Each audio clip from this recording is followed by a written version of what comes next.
আসসালামু আলাইকুম, সবাইকে স্বাগত জানাচ্ছি আমার দেশ পোস্ট এডিটোরিয়ালে।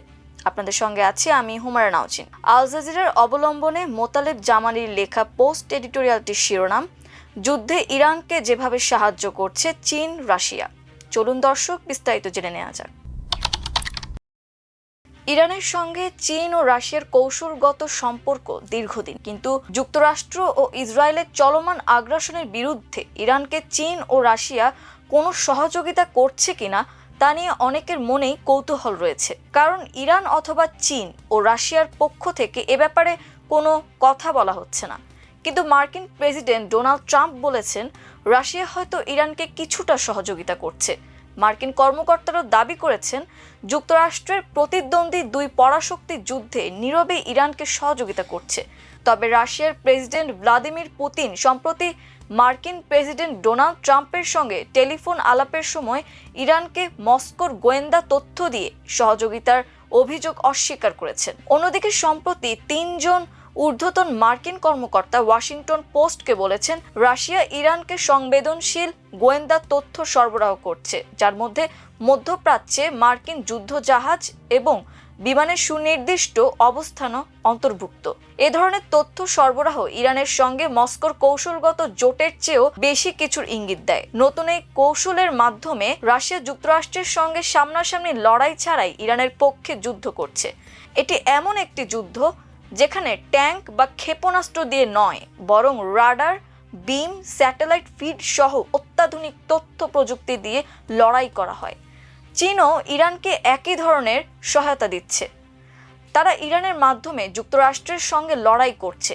আজ উপসাগরে যে যুদ্ধক্ষেত্র, সেখানে দুই পক্ষই পরস্পরের রাডার ও ইলেকট্রনিক তথ্য প্রবাহকে অকেজো করে অন্ধ করে দেওয়ার মাধ্যমে নিজের জেতার জন্য লড়াই করছে। রাশিয়া ইউক্রেনে হামলার জন্য ইরানি ড্রোন এবং যুদ্ধাস্ত্র পেয়েছে। অন্যদিকে রাশিয়ার বিভিন্ন অবস্থানে আক্রমণ করার জন্য যুক্তরাষ্ট্র ইউক্রেনকে গোয়েন্দা তথ্য সরবরাহ করছে, যার মধ্যে পুতিনের বাসভবনের কাছাকাছি অবস্থানও রয়েছে। মস্কোর কাছে সেসব তথ্য আছে। সে কারণেই ইরানের বিরুদ্ধে মার্কিন ইসরায়েলের যুদ্ধে মস্কোর হিসাব নিকাশ বোঝা কঠিন কিছু নয়। সিআইএর সাবেক কর্মকর্তা ব্রুস রিডেল জানেন আধুনিক যুদ্ধে তথ্যের সমন্বয় কিভাবে প্রায় বুলেটের চেয়ে বেশি মূল্যবান হয়ে ওঠে। কেউ যখন জানে তার শত্রু কোথায় আছে, তখন সে ওই যুদ্ধে বিজয়ী হয়। উপসাগরীয় অঞ্চলের এই যুদ্ধেও তাই ঘটছে। রাশিয়ার গোয়েন্দা তথ্য সরবরাহ ইরানকে মধ্যপ্রাচ্যে মার্কিন এবং ইসরায়েলি যুদ্ধাস্ত্র ও সামরিক সরঞ্জামগুলো এমন নির্ভুলভাবে শনাক্ত করতে সক্ষম করেছে যা তেহরানের একার পক্ষে সম্ভব ছিল না। ইরান কেবল সামরিক গোয়েন্দা উপগ্রহের একটি সীমিত নেটওয়ার্ক পরিচালনা করে, যার উন্মুক্ত পানির উপরে দ্রুত গতিশীল নৌযান ট্র্যাক করার পর্যাপ্ত সক্ষমতা নেই। রাশিয়া ইরানের সেই সীমাবদ্ধতা কাটিয়ে উঠতে সহায়তা করেছে। রাশিয়ার কানোপাস ভি স্যাটেলাইট সহ উন্নত নজরদারি নেটওয়ার্ক ইরানের সামরিক কাজে ব্যবহারের জন্য স্থানান্তরিত হওয়ার পরে এর নামকরণ করা হয়েছে খাইয়াম। এটা তেহরানকে সার্বক্ষণিক অপটিক্যাল ও রাডার চিত্র সরবরাহ করে। এটি ইরানের নির্ভুল হামলার মোক্ষম অস্ত্র হিসেবে কাজ করছে। কুয়েতে একটি মার্কিন সামরিক স্থাপনায় ইরানি ড্রোন হামলায় 6 সেনা নিহত হয়েছে। সুস্পষ্ট তথ্যের ভিত্তিতেই এই হামলা চালানো হয়। নাম প্রকাশ না করার শর্তে পেন্টাগনের কর্মকর্তারা বলেছেন সম্প্রতি ইরানের কয়েকটি ড্রোন মার্কিন অভিযানের সঙ্গে সরাসরি সম্পর্কিত স্থাপনাগুলোয় আঘাত করেছে। এগুলো এমন লক্ষ্যবস্তু যাদের অবস্থান কোনো সরকারি মানচিত্রে দেখা যায় না। ইরান কিভাবে এগুলো তার হামলার লক্ষ্যবস্তু করতে পেরেছে তা আন্দাজ করা কঠিন নয়। মধ্যপ্রাচ্যে চলমান এই যুদ্ধে চীনের ভূমিকা আরও নীরব কিন্তু কম গুরুত্বপূর্ণ নয়। চীন বছরের পর বছর ধরে ইরানের ইলেকট্রনিক যুদ্ধক্ষেত্রের ভূদৃশ্য পুনর্গঠন এবং দেশটিকে উন্নত রাডার সিস্টেম রফতানি করেছে। মার্কিন জিপিএস থেকে সংগৃহীত তথ্য তার বেইডো 3 স্যাটেলাইটের মাধ্যমে মহাকাশে ইরানের সামরিক কর্মকাণ্ডে স্থানান্তর করেছে। এছাড়া ইরানি বাহিনীর জন্য সাংকেতিক গোয়েন্দা তথ্য সরবরাহ এবং ভূখণ্ডের ম্যাপিং সাপোর্ট করার জন্য সম্প্রসারিত স্যাটেলাইট নেটওয়ার্ক ব্যবহার করেছে চীন। ইসরায়েলি বিমান বাহিনীর সাবেক ব্রিগেডিয়ার জেনারেল আমোস ইয়াদলিন বলেছেন তথ্য প্রবাহের যুদ্ধে প্রতিটি সেকেন্ড গুরুত্বপূর্ণ। ইরান যদি শনাক্তকরণ এবং লক্ষ্যবস্তুতে আঘাত করার ক্ষেত্রে সময় কমাতে পারে তবে তা আকাশ যুদ্ধে ভারসাম্য পরিবর্তন করে দেবে। চীন সময় কমানোর চেয়েও বেশি কিছু করেছে। তারা আক্রমণের পরিকল্পনা এবং তা বাস্তবায়নের পুরো বিষয়টিকে নতুন করে আকার দিয়েছে। YLC-8B অ্যান্টি স্টিলথ রাডার চীনের সরবরাহ করা একটি UHF ব্যান্ড সিস্টেম, যা মার্কিন স্টিলথ বিমানের রাডার শোষণকারী আবরণের কার্যকারিতা হ্রাস করার জন্য ডিজাইন করা কম ফ্রিকোয়েন্সি তরঙ্গ ব্যবহার করে। রয়টার্স জানিয়েছে ইরান 50টি CM-302 সুপারসনিক জাহাজ বিধ্বংসী ক্ষেপণাস্ত্র কেনার চুক্তির কাছাকাছি পৌঁছেছে।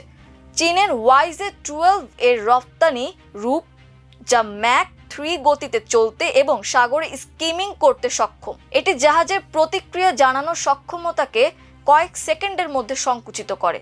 সামরিক বিশ্লেষকরা এগুলোকে বিমানবাহী রণতরী ধ্বংসকারী হিসেবে অভিহিত করেন। যুক্তরাষ্ট্র ও ইসরায়েল নিষ্ক্রিয়ভাবে বসে নেই। তাদের গোয়েন্দারা ইরানি নেতৃত্বের গতিবিধি ট্র্যাক করছে। ইসলামী রেভলিউশনারি গার্ড কোরের IRGC কমান্ড রোড ম্যাপ করছে এবং operations roaring lion and epic ফিউরির প্রথম পর্যায়ে দ্রুত এবং নির্ভুলভাবে ইরানি রাডার অবকাঠামো ধ্বংস করছে। এসব পদক্ষেপ তেহরানের প্রতিরক্ষা সক্ষমতাকে দুর্বল করে দিচ্ছে। ইসরায়েলি বিমান বাহিনীর সাবেক কমান্ডার মেজর জেনারেল ইতান বেন এলি আহু বলেছেন, রাডার ধ্বংস করা কেবল একটি মেশিনকে ছিটকে ফেলা নয়, এটি শত্রুকে অন্ধ করে দেয়। যুদ্ধের প্রথম ঘণ্টাগুলোয় তারা ইরানের অনেকগুলো রাডার মুছে ফেলেছে। IRGCর মুখপাত্র আলী মোহাম্মদ নাওনি দাবি করেছেন, ইরান উপসাগরীয় অঞ্চলের বিভিন্ন দেশে যুক্তরাষ্ট্রের প্রায় 10টি উন্নত রাডার সিস্টেম ধ্বংস করেছে। যদি এই সংখ্যা আংশিকও হয় তবে ইরানি ক্ষেপণাস্ত্রগুলো ইসরায়েল উপসাগরীয় দেশগুলোর রাজধানী এবং এর বাইরের লক্ষ্যবস্তুতে কিভাবে পৌঁছেছে তার একটি ব্যাখ্যা পাওয়া যায়। মার্কিন প্রতিরক্ষা মন্ত্রী পিট হেগসেথ CBS এর 60 মিনিটসে রাশিয়ার গোয়েন্দা সহায়তা সম্পর্কে এক প্রশ্নের উত্তরে বলেন, আমরা সবকিছু ট্র্যাক করছি। কয়েক দশক ধরে উপসাগরীয় অঞ্চল ছিল মার্কিন ইসরায়েলি প্রযুক্তিগত আধিপত্যের এক অপ্রতিরোধ্য রণাঙ্গন। সেই আধিপত্য এখনো বিলুপ্ত হয়নি, কিন্তু বছরের পর বছর ধরে চীনা সমরাস্ত্র ও সামরিক সরঞ্জাম স্থানান্তর এবং রাশিয়ান গোয়েন্দা তথ্য ভাগাভাগির ফলে যুক্তরাষ্ট্র ও ইসরায়েলের এই আধিপত্য চ্যালেঞ্জের মুখে পড়েছে। একজন সিনিয়র মার্কিন সামরিক কমান্ডার সম্প্রতি স্বীকার করেছেন, সংকেত হলো নতুন বুলেট, যে স্পেকট্রাম নিয়ন্ত্রণ করে সে যুদ্ধও নিয়ন্ত্রণ করে। 1991 সালে মার্কিন নেতৃত্বাধীন পশ্চিমা বাহিনী ইরাকি রাডার নেটওয়ার্কগুলো জ্যাম করে সাদ্দাম হোসেনের প্রতিরক্ষাকে এতটাই বিভ্রান্ত করেছিল যে মার্কিন বিমানগুলো প্রায় নির্ভয়ে ইরাকে আক্রমণ করেছিল। রাডার নেটওয়ার্ক হারিয়ে ইরাক অন্ধভাবে যুদ্ধ করে হেরে গিয়েছিল। ইরান গত 3 দশক ধরে সেই যুদ্ধটি ঘনিষ্ঠভাবে অধ্যয়ন করেছে। তারা পরবর্তী প্রতিটি সংঘাত মনোযোগ দিয়ে পর্যালোচনা করেছে, যেখানে প্রযুক্তিগতভাবে নিম্নমানের শক্তি ইরাককে আকাশপথে বিচ্ছিন্ন করা হয়েছিল। রাশিয়ার স্যাটেলাইট ফিড এবং চীনের রাডার স্থাপত্য আংশিকভাবে ইরানের সেই শিক্ষার উত্তর। তেহরান পরবর্তী বাগদাদে পরিণত না হওয়ার জন্য দৃঢ় প্রতিজ্ঞ। মার্কিন ইসরায়েলি যৌথ হামলার মুখে ইরানের টিকে থাকার বাইরেও একটি গভীর কৌশলগত যুক্তি কাজ করছে। চীন এই সংঘাতকে জীবন্ত আগুনের পরীক্ষাগার হিসেবে বিবেচনা করছে। অন্যদিকে মার্কিন বাহিনীর রক্ত ঝরাতে এবং উপসাগরে তাদের ইন্টারসেপ্টর মজুদ শেষ করতে ইরানকে সক্ষম করা কেবল রাশিয়ার একটি লেনদেন নয়, বরং এটি কৌশলগত ঋণ পরিশোধের একটি রূপ। উপসাগরীয় অঞ্চল প্রথম যুদ্ধক্ষেত্র হয়ে উঠছে, যেখানে ইলেকট্রনিক যুদ্ধ প্রচলিত অস্ত্রশক্তির চেয়ে বেশি নির্ধারক প্রমাণিত হতে পারে। সৈন্য মোতায়েন বা চুক্তি স্বাক্ষরের মাধ্যমে নয়, বরং গোয়েন্দা তথ্য প্রবাহ এবং উপগ্রহের মাধ্যমে সামরিক জোট পুনর্নির্মাণ করা হচ্ছে। রাশিয়া ও চীন তেহরানের জন্য বৃহৎ সেনাদল পাঠাচ্ছে না, বরং তারা ইরানের জন্য আরো টেকসই কিছু করছে। আর তা হচ্ছে তারা ইরানকে শেখাচ্ছে কিভাবে যুদ্ধক্ষেত্রের ওপর পরিপূর্ণ নজর রাখতে হয়। রাডার রশ্মি এখন ক্ষেপণাস্ত্রের মতো মারাত্মক। গোয়েন্দা সংস্থায় এখন যুদ্ধের নির্ধারক হয়ে উঠেছে।